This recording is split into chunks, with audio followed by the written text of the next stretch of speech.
Nana benza wolo, nana benza wo mama, nana benza wo yo yo.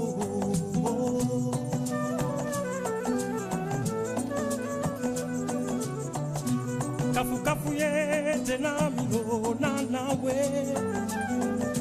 la meseye me viola mino nana benzo. Kafu kafu ye tena mino nana we,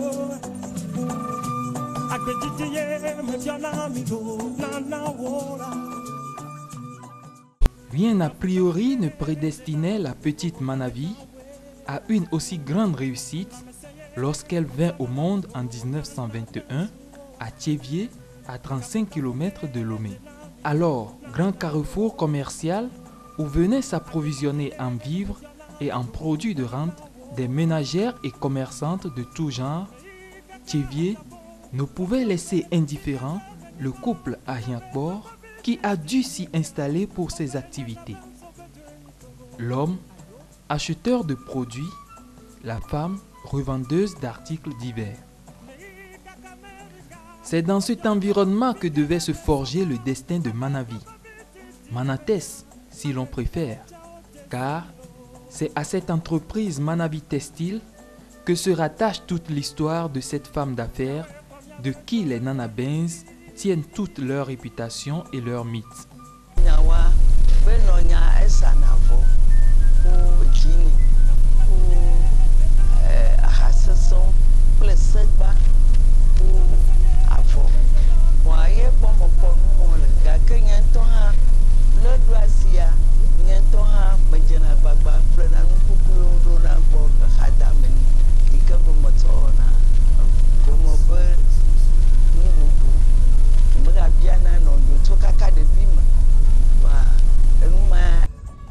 Manavi, je dis qu'elle a commencé très petitement. D'abord à Sévier, où elle ne travaillait que les palmistes. Et à pied, elle se rendait à Tablibo, à Checote de Dépôt, à Koubé. Les moyens de locomotion tels qu'on les a aujourd'hui n'existaient pas. Elle allait à pied avec certaines compagnes. Manavia, elle m'avait couvert tomber de nado. Nous ne pouvions pas. Manu abadi na gano. Debe na fonkaba. Awoto. Manavi Ahiankpor, ou Maman Manatès, n'a pas été à l'école formelle des Blancs, non pas par paresse, ni par négligence des parents, mais par de fâcheux concours de circonstances. Elle n'a pas été bien sûr à l'école. Elle est née dans un petit village du Togo. Elle ne sait pas lire ni écrire, mais ce qu'elle sait, c'est qu'elle sait très bien compter. Si bien que tout dernièrement, il y a un professeur d'université qui l'a invité à donner un cours de gestion à l'université. Alors ma mère s'est écriée, mais je ne sais pas lire ni écrire. Le professeur lui a dit, mais madame, vous pouvez très bien faire votre cours en langue vernaculaire, et on s'est marré. Et elle avait un sens inné des affaires. C'est pas sur les bancs de l'école qu'elle a appris ça, puisqu'elle n'y était pas. Mais elle a su dominer toutes ces difficultés pour créer une société qui est devenue une sorte de modèle. Ce magasin où travaille sa fille et sa petite fille aujourd'hui, je crois quand même que c'est un investissement dans le social qui aide beaucoup et le pays et la nation togolaise.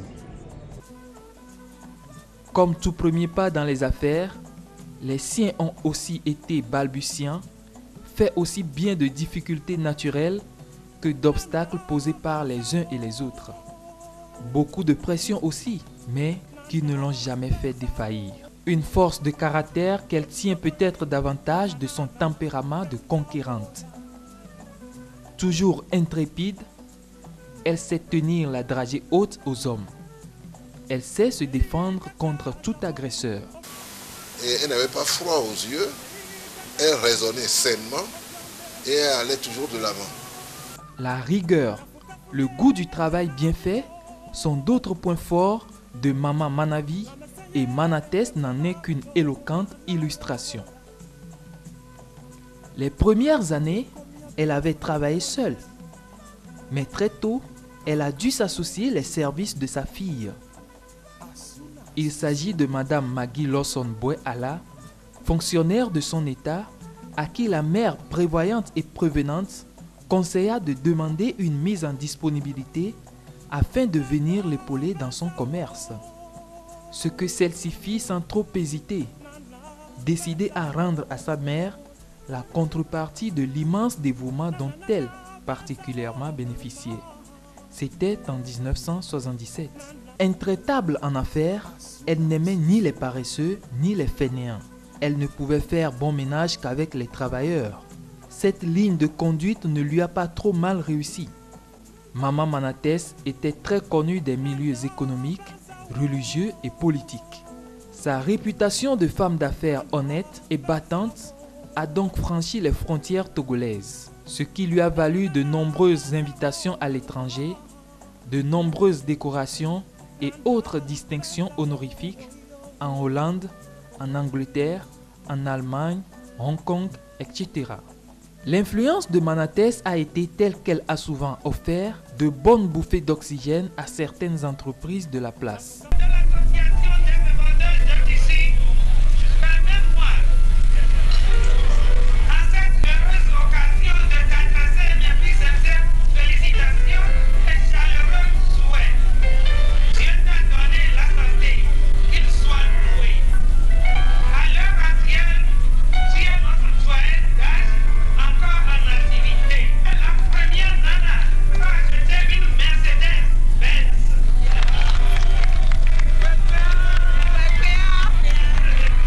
Quand les gens viennent dans ce pays, notre pays, le Togo, il faut les transporter.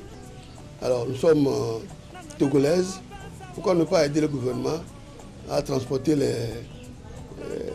invités de marque, les autres? Et ce sont les Nabens qui offraient gracieusement leur Mercedes-Benz de classe en plus pour transporter les chefs d'État et les ministres qui venaient assister à des réunions dans le pays. Et je me rappelle que le chef de l'État, le feu Yadema, paix à son âme, à chaque fois que qu'il trouve l'occasion, il le dit, et il félicitait et appréciait le patriotisme, la générosité de ces braves dames-là. L'histoire retiendra que Maman Manatès a été l'unique Nana Benz à habiller plus de 500 personnes, membres du groupe d'animateurs et d'animatrices. C'est une façon de contribuer au développement artistique du pays. C'est dire qu'au-delà de certaines situations conjoncturelles comme celle que vit depuis un certain temps le Togo, Manatès s'est toujours bien porté. Grâce à son tact, à son ingéniosité et à son sens des affaires, Maman Manatès a toujours su tirer son épingle du jeu. Ayant subodoré plusieurs années plus tôt la crise dans le secteur du tissu pagne, elle avait décidé de diversifier ses activités. Ces activités secondaires ont donné lieu à d'énormes investissements, notamment dans le secteur de l'immobilier, son autre domaine de prédilection. Toute la foi de Manavi est axée sur Dieu. Elle témoigne elle-même souvent que sa réussite, c'est Dieu qui la façonne chaque jour sans cesse. C'est lui qui la protège. C'est Dieu qui l'a vu grandir. Voilà pourquoi l'inauguration par Maman Manatès d'un nouveau centre d'activité, immeuble majestueux et somptueux au jour anniversaire de ses 80 ans à Agouenivé, constitue un triple symbole. Symbole de sa réussite, certes, mais aussi symbole de son attachement à ses origines et surtout symbole d'une relève assurée. Rendre grâce à Dieu pour ce qu'il fit pour elle, la santé, la sagesse de savoir attendre que seule sa volonté se fasse. Il ne peut en être autrement. La vie de la légendaire Maman Manatès s'identifie d'abord à sa foi, et sa foi fait toute sa vie. Elle-même a su que c'est Dieu qui lui a donné cet argent. C'est pourquoi elle a investi beaucoup dans les constructions pour assurer la demeure de Dieu parmi les hommes. Je donne pour mémoire et pour exemple la construction de la chapelle à Vénou, ensemble avec Madame Agnès Haïde, Madame Odile Bocor. Elles ont construit une maison pour Dieu. Et la maison est là maintenant. Il restait le presbytère que devait assurer. Manatès est un véritable musée qui raconte l'histoire d'une famille. Au rez-de-chaussée se trouve la boutique qui propose plusieurs variétés de wax et de produits de marque déposés à la clientèle. À l'étage est installée la galerie de photos qui vous parle non seulement du commerce de pagne, mais aussi de la vie des hommes et des femmes de cette époque. Cette galerie intime, à souhait, devrait être mise à la disposition du public pour faire connaissance avec le passé, car la connaissance du passé nous aide à mieux appréhender et à aborder le futur. Maman toujours comme ça, très bien, très bien. Ça me seye, me viana mino, nana woya. Nyawe comme nyabe, toi ben koiti. Et tu dodoye, wananana. Et tu dodoye, wananana, benza woya.